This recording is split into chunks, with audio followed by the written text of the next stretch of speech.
Good morning. Craig Howard here. Happy to be with you this last day of the week. We're ready to head out real early tomorrow. We're going to get up about 4 o'clock and head out.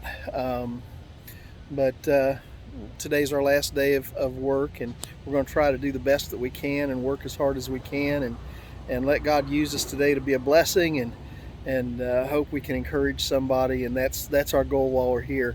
You know, the Bible says that we're to present our bodies a living sacrifice. And it says, make your body holy and acceptable to God. And if we do that, the King James says your reasonable service, but the ESV says it becomes worship. It's your reasonable worship. It's a form of worship.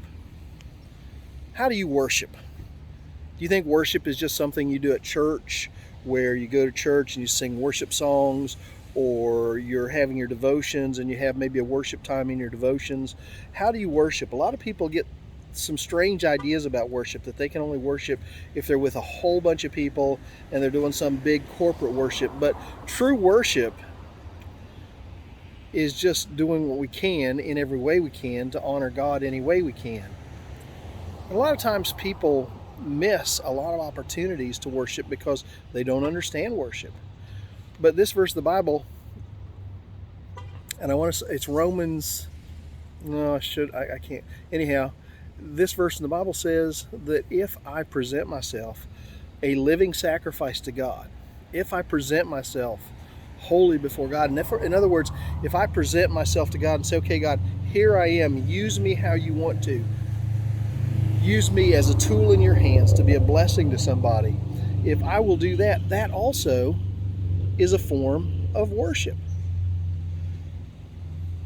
What are you going to do to worship God today? He deserves our worship every day. So what are you going to do to worship Him today that will honor Him, that will lift His name up? You can do it through your words. You can do it by going to Him and exalting Him verbally or in a song. But you can also do it through your actions and through what you do. That can become a form of worship. Today we're going to worship God with our hands and feet as we clean out more stuff in a house and tear out more paneling and tear out some damp drywall that needs to come down and things like that. But that also is a form of worship because we're doing it unto the Lord. Think about that today as you go through your day. How do you worship? Mom, if you're watching, I love you. God bless all of you. I hope you have a great weekend. Bye.